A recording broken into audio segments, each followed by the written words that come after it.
Hello, everybody. My name's Jim, and this is a relationship web for Clover by Dori Sanders. I read this book last month, and I was going back and forth about whether or not I wanted to do a relationship web, but I do want to draw people's attention to this book. It wasn't one of my favorites, but I think that there are a lot of important conversation pieces in this novel that I think could spark a really deep and nuanced discussion within the book community. I want us to learn from each other and have some sort of camaraderie with this. If you feel so inclined to comment after this video, please do so, and do pick up Clover if you would like to. The link to its Goodreads page is in the description below. Let's move on to the relationship web. I'm going to introduce all of the characters to you now. At the top, obviously, we have Clover, represented by a clover. We have Sara Kate, represented by a paintbrush because she is a textile designer. To the right here, we have Everleen, represented by a peach because she is a peach farmer. Down here, we have Gaten's circle, which is represented by a school because he is a school principal. Here we have a broken heart for Merlee Kenyon, and I'll get into why this is a thing later on when I talk about her. We have a grill for Chase, and we have a tractor for Jim Ed. So, at the top, we have Clover. She is the main character. She's the voice of the book. She is a 10-year-old child, and she is a character who is left fatherless, having to live with her white stepmother. As a character, everything was presented through her eyes. So, because she was a child, a lot of the text was fairly simple, but in other places she felt very adult, and some of the vernacular that she used was a bit old-fashioned. And I like to compare it to Leave It to Beaver, where it's like, gosh golly, guys, that sort of thing, where it's not... if she's a child of the 80s, I don't really know if that's accurate. I think that it's the 80s. I believe that I saw it in the book at one point that that's who Clover is, but I could be completely wrong. But she was very adult in some parts, and I do want to backtrack a little bit and just talk about Dori Sanders' motivation and what her inspiration was to write this novel and write this character Clover.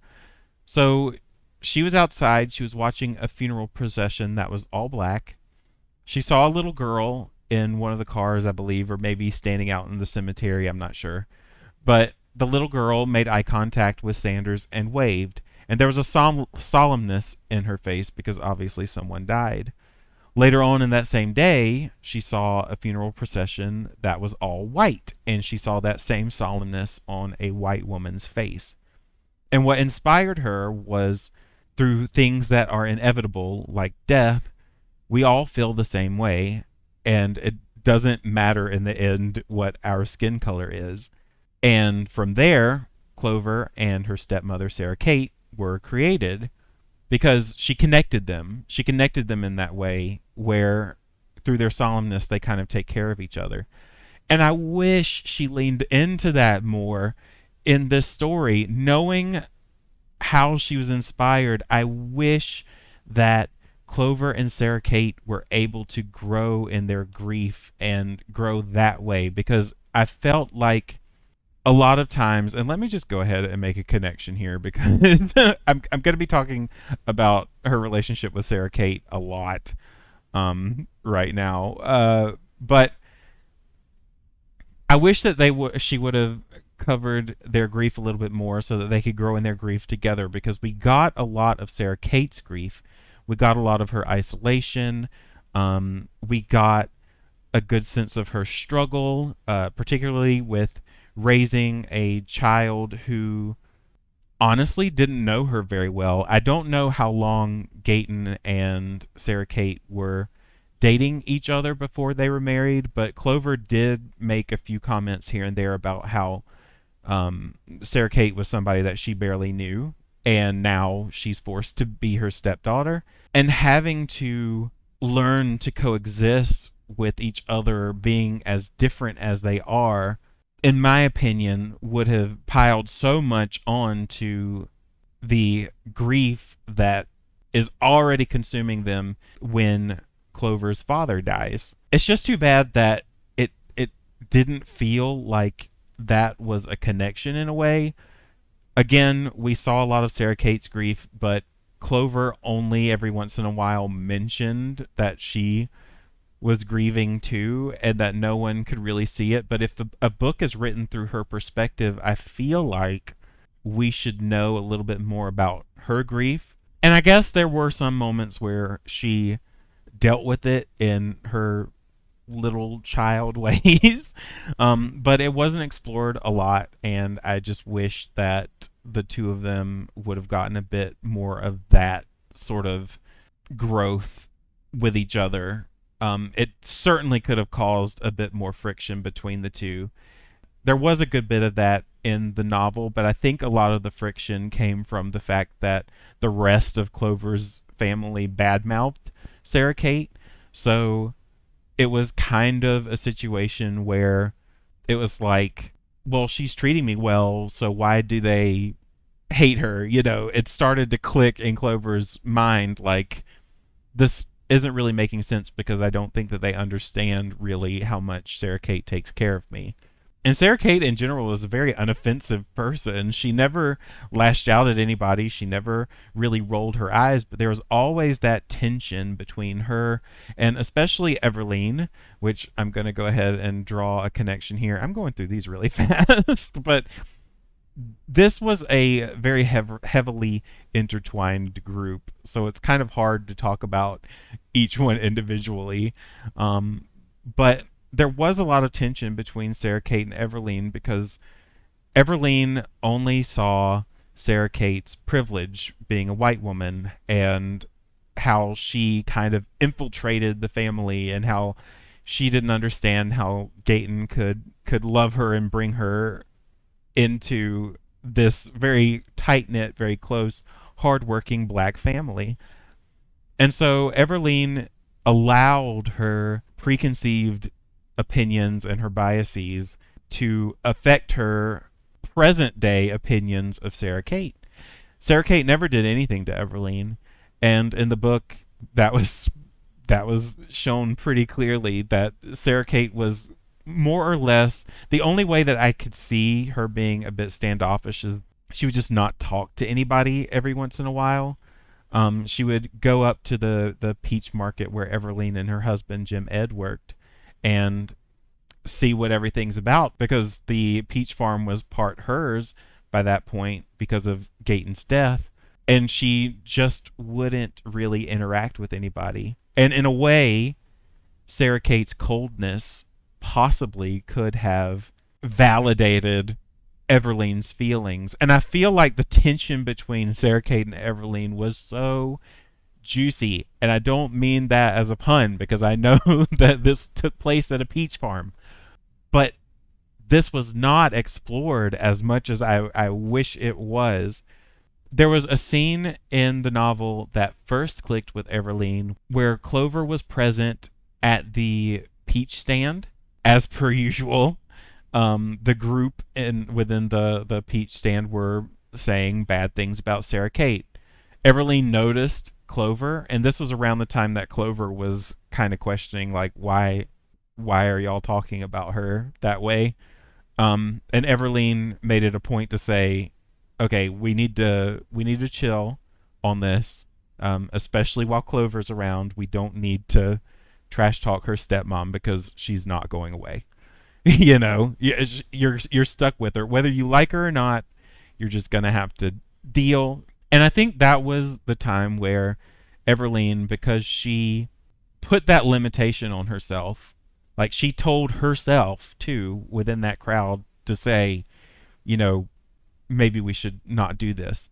She didn't have as many opportunities to say bad things about Sara Kate, and I feel like that was enough of a crack in that barrier between them that allowed her to open up a little bit more and she was invited over to Sara Kate's house where they talked. That meeting didn't go so well because kind of towards the end, Sara Kate suggested that Clover see a doctor to process her grief and also to figure out what's wrong with her leg that she had hurt a little earlier on in the novel. That didn't go over too well with Everleen because, of course, this was another white woman thing to do, to make Clover out to be this crazy little girl who needs to see a shrink. Shortly after that, there was a scene where Sara Kate, I believe, was feeding Clover, and she asked her if she could change her dirty clothes and asked her if she could eat her food or something along those lines. And Clover made the comment like, by now you should know not to ask me whether or not I want to if you know that you want me to do that thing.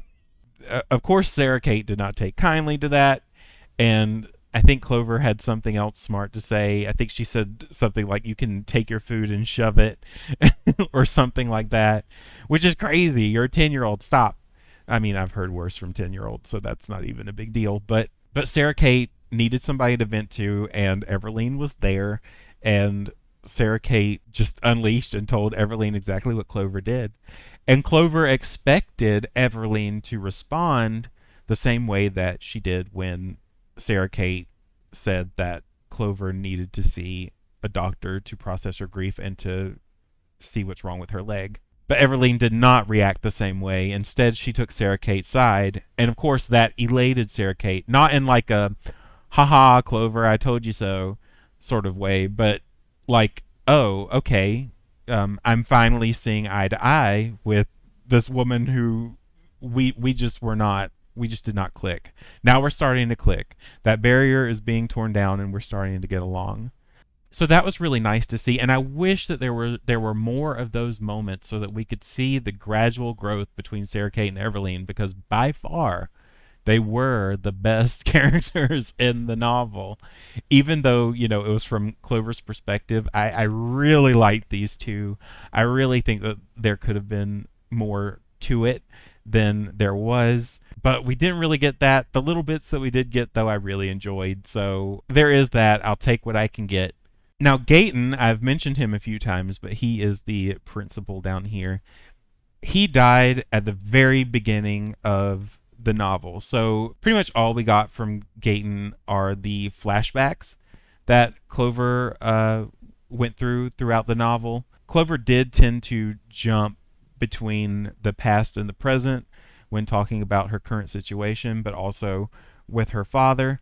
And Gaten got into quite a few arguments with his family when he brought Sara Kate home.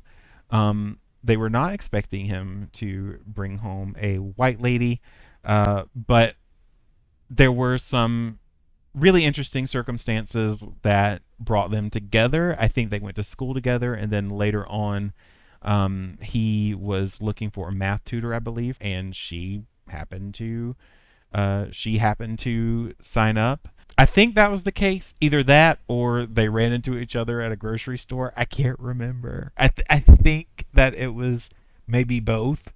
But anyway, that's beside the point. They met again after going to school together, and they hit it off. The rest of the family did not like that the two were together. They thought that, again, Sara Kate was infiltrating their tight-knit black family and that she didn't really belong there. And Jim Ed, I don't remember him saying very many bad things about Sara Kate, but I do remember one thing that he said about her was that white women are coming in and stealing black men for themselves, especially now that they are gaining a little bit more ground.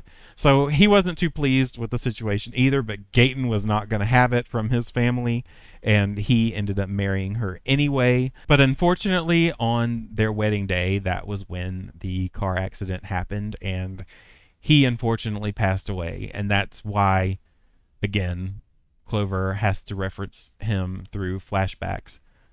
Overall, in general, he was a wonderful dad. I think he deserves the credit for Clover's brilliance, not only with her schoolwork, but also with her social interactions. His family made comments to him after he met Sara Kate saying that his attitude had changed. But it wasn't so much that Sara Kate was white. I think that the reason that his personality changed a little bit was because for such a long time it was just him and Clover. And once you introduce that third person, there is a bit of a compromise there where you do have to sort of start thinking on the same wavelength, or else you're just not going to get along, especially when you're a couple and you're growing together as a couple. So, with the scene that I'm referring to here, Clover was hanging from a tree by her legs, trying to get her uncle's attention and ease the tension between Jim, Ed, and Gaten at the same time. So she was playing around, and Gaten told her to get down from the tree. From there, Jim Ed said that Gaten's attitude had completely changed with Clover, that she used to be able to do no wrong by him, and now he's preventing her from being a kid, which I thought was a little out of the blue because that didn't... Someone correct me, but when he disciplined Clover in that scene, it didn't seem out of the ordinary. If he were lighter on her or harsher on her, then maybe Jim Ed would have had a point. But I think Sanders had a difficult time giving Sara Kate and Gaten flaws. And in that situation, it didn't seem very fair to attribute that to someone's whiteness, I guess, just because of how blah the discipline was. All he did was ask Clover to get down so that she wouldn't hurt herself. I didn't feel that there was enough of a baseline of Gaten's discipline before, or his lack of discipline before, where I can really say, oh yeah, Jim Ed does have a point in this situation. But I do wish that Sara Kate and maybe even Gaten had some real flaws that gave Jim Ed and Everleen a little bit more validity. Well, especially with Everleen, because then I feel like Everleen would have a little bit more substance in her argument, and maybe she could pick up on some little things that maybe she assumed were slights and would have taken that and ran with it, like I mentioned before with Sara Kate's coldness or perceived coldness. The way that Sara Kate was written, it just comes across as hating her for no reason, basically. So there was that, and that was a pretty interesting dynamic to get into. But overall, yeah, Gaten was a great guy. He was a principal. There wasn't too much about his work there, but there were some mentions of Clover sitting in his office. And one thing that kind of irked me, and she explained why she did it way, way, way later on in the novel, but she called Gaten by his first name, but then in some situations she would refer to him as Daddy. Kind of the same with Sara Kate.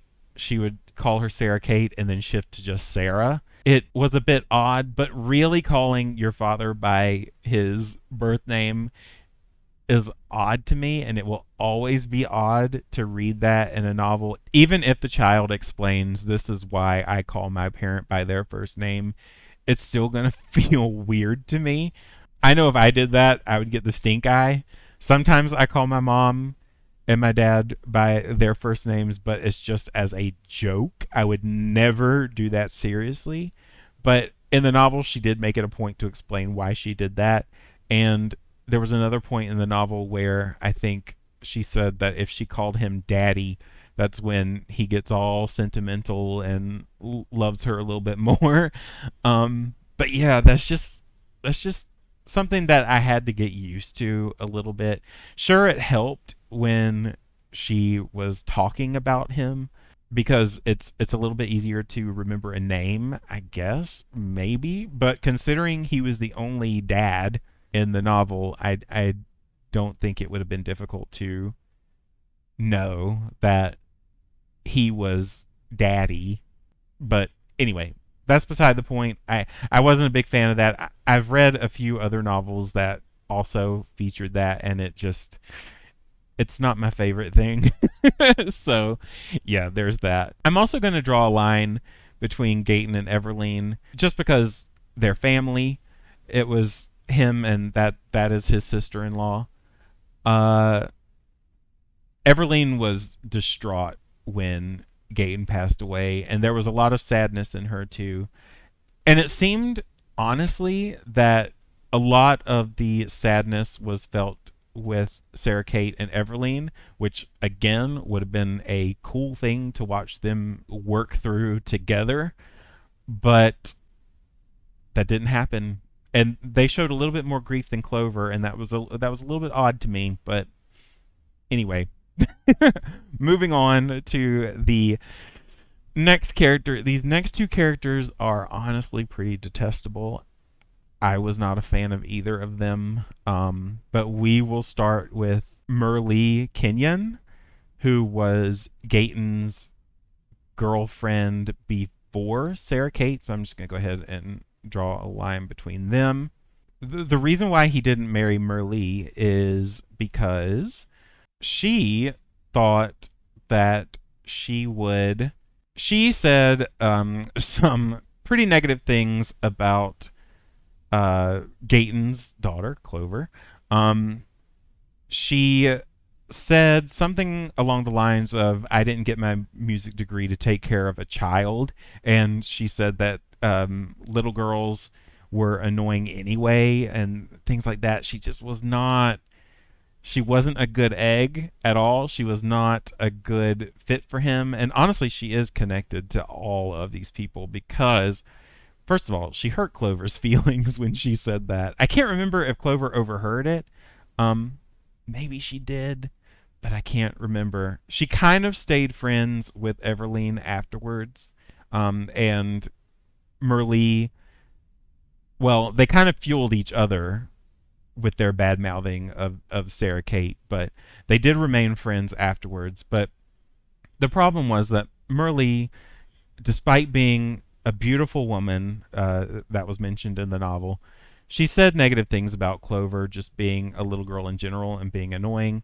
She also took a jab at Gaten's former wife, the one who passed away, and she said something along the lines of not wanting to wear dead woman's shoes, and that really rubbed him the wrong way. So she kind of screwed up there, and he decided to cut it off with her. And shortly after that is when he met Sara Kate, I believe. Maybe not so soon because it does take a little bit of time to get over somebody, but there wasn't any mention of time there, and I guess that is because Clover wasn't too familiar with Sara Kate and didn't really have that timeline between Gaten's girlfriends. So Merlee ruined that, and there was this scene, and this is what made Merlee so hateable. There was a scene in the novel where I believe Sara Kate was going to the grocery store with Clover, and they happened to run into Merlee while they were shopping. Merlee just immediately got into Sara Kate's face and started talking about some book that she was writing. And obviously Sara Kate was not writing any she wasn't writing any books. She was a designer. She liked to paint, so she painted all the time. And so she was confused, and so Merlee made a comment about you know the types of books that your kind like to write, and she said something along the lines of how white people like to paint black people in a negative light, and how they love to throw in the N-word, and they say bad things about black men and how they're dirty and all of this stuff. And she got into Sara Kate's face and was just like, and if you ever write a book like that, your butt will be out of Round Hill, which is the town that they were in, Round Hill, South Carolina, in no time. Obviously this came out of nowhere, and I don't think that Sara Kate was expecting it at all. But the fact that it was so out of the blue, and it's like all of that deep grumbling hatred just came out at her in that moment. It really made Merlee a crappy character, and it made me happy that Gaten decided to dump her, because there was no reason why. The only reason I can see that Merlee really wouldn't like Sara Kate is that Sara Kate came after her. She wasn't necessarily a rebound, but she was the second woman in Gaten's wife. She was the one who succeeded. She was the one who got the man. And I could understand if Merlee was jealous of that, but she really ripped into Sara Kate, especially with the whole race thing and your kind and this sort of thing. But I don't know. I thought that it was just wild that that was so just the first conversation that the two of them had was that. She didn't have to go there, and it was just odd. And at that point, I think that I would have just walked away and never spoken to Merlee again, never even looked in her direction, because clearly there is a lot of hatred there when Sara Kate didn't really do anything directly to her. She just married the man that Merlee ran off by talking about his daughter and his dead wife. So there's a little bit of issue there. I don't think that Merlee is somebody who likes to hold herself accountable for certain things, and those are the types of characters that I just don't really care for. She was certainly one of the villains of the book, and I mean pure villain. Everleen was a little bit, antagonistic, whatever, but I kind of liked that tension because I liked that growth there. But Merlee, there was no growth. There's no help. That's why there's a broken heart. It can stay broken. She can find her somebody else, because that was out of line. But the funny thing is that Merlee is not even the worst person, in my opinion, in the novel. It's this guy right here. It's Chase. He was apparently a friend of Gaten's and Jim Ed's, so I'm just going to go ahead and do a little line there. A lot of these characters are connected, and honestly, I think I could create a connection between everyone, except maybe Jim Ed. But there are a lot of connections here with Chase. He was introduced as a friend of Gaten's and Jim Ed's. And it was fine. It was friendly, sort of back and forth. I don't remember a lot about it, but it was just, three guys having a conversation. It was harmless. I was like, oh, okay, cool. I didn't even know. I don't even think I knew at that point that Chase was white. But later on in the novel, of course, he had to be he had to be the white guy who slipped the N-word in the novel, and it was just so casual, like a casual conversation with Sara Kate. Clover was present. It's like nothing in his brain told his mouth to stop. He let the word fly out, and at that point, if he were talking to me at that point, I would have cut it off. I would have said, you know what, Chase, I'm sorry, this friendship's not going to work out, because you said that word so freely, and I'm not okay with that. I am friends with too many people of color who I am around every day, where if I'm going to introduce somebody to my friend or bring them into my friend group, I need to know that this sort of language is not just their casual, everyday vernacular back and forth. Because I am not going to let some guy come in and insult the people that I've been friends with for years, basically. And if that were me in that situation, if I were Sara Kate, I would have said, okay, it was nice to meet you. Because another point is that he was trying to swoop in after Gaten's death and take Sara Kate for himself. Like, I'm sorry, it was great to meet you, but I cannot accept that language around my friends, my family. I can't allow that. But Sara Kate, I guess, maybe she's too nice. This was the only time where I saw, a major flaw in Sara Kate and her ability to pick her friends. And maybe Dori Sanders wrote this as a way of saying, like, everybody deserves forgiveness and it's nice to be kind and blah, blah, blah. But yes, I do think that everybody deserves their shot at redemption. I think that everybody deserves a chance for forgiveness, but it doesn't mean that I need to be the one to let them in, because he needs some time to grow. He needs some time to wipe that word out of his vocabulary. And it's not even just the word, because a little bit later, because Sara Kate just thought it was okay to be his buddy, and that, oh, he learned his lesson after he, embarrassed himself in front of my stepdaughter. They had another conversation later where he invited her to a cookout. Again, Clover was right there beside her, and he, despite having children, I can't remember if they were both girls or whatever, it doesn't matter. He had children around the same age as Clover, and he completely ignored her. Like, there is a clear bias there. And it blows my mind that he acted so chummy with Gaten and Jim Ed in that one chapter, and then just completely disregarded Clover like she didn't even exist during those conversations. It kind of ticked me off that Sara Kate continued to entertain this guy. I don't think that she ended up with Chase in the end, but I didn't like those interactions very much. And again, I think at that second interaction, I would have cut him off, because it did seem to me that he wasn't really treating Clover with the respect that she deserved, as a human. So I wasn't really okay with it, and I didn't like that.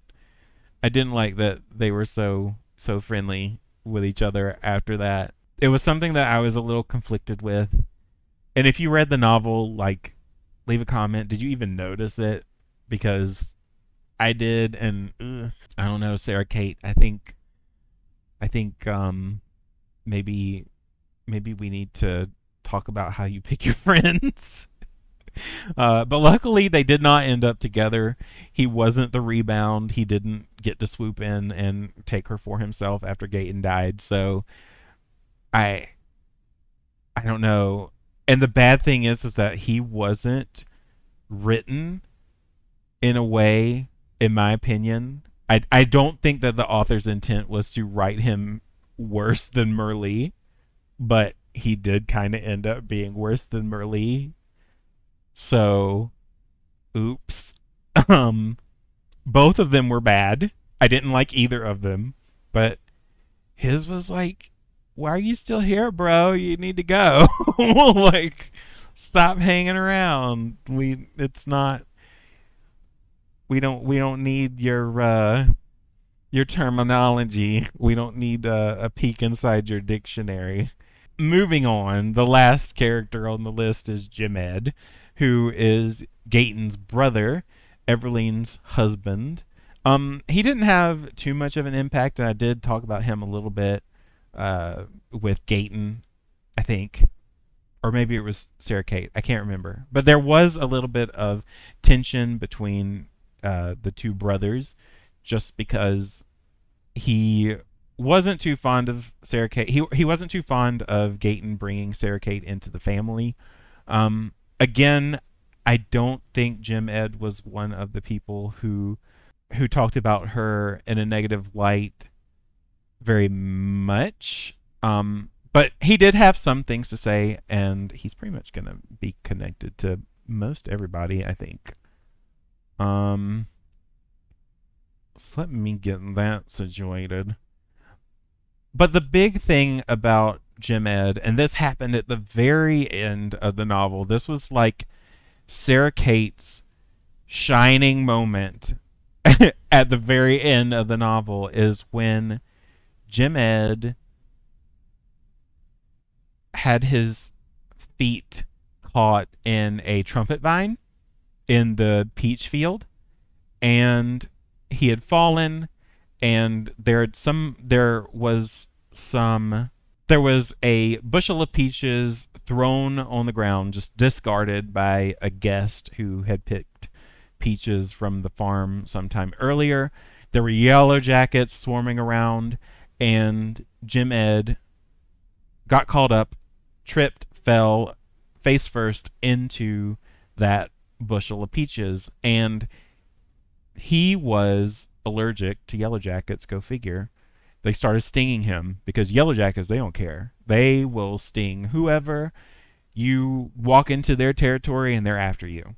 They were stinging him all over the place. Sara Kate ran to him because he shouted, and everybody was like, "What's wrong?" So Sara Kate ran to him, started swatting at the yellow jackets, untangled his feet, and had to do CPR to actually revive him. And there was this really big dramatic scene because obviously Gaten had just died, and they were still grieving and mourning his death, and obviously they did not want Jim Ed to die as well. So Sara Kate tried and tried and tried to resuscitate him, give him CPR, give him mouth to mouth, and eventually she was able to stabilize him enough to pull him into the back of a pickup truck, which subsequently carried him to the hospital where he had a full recovery.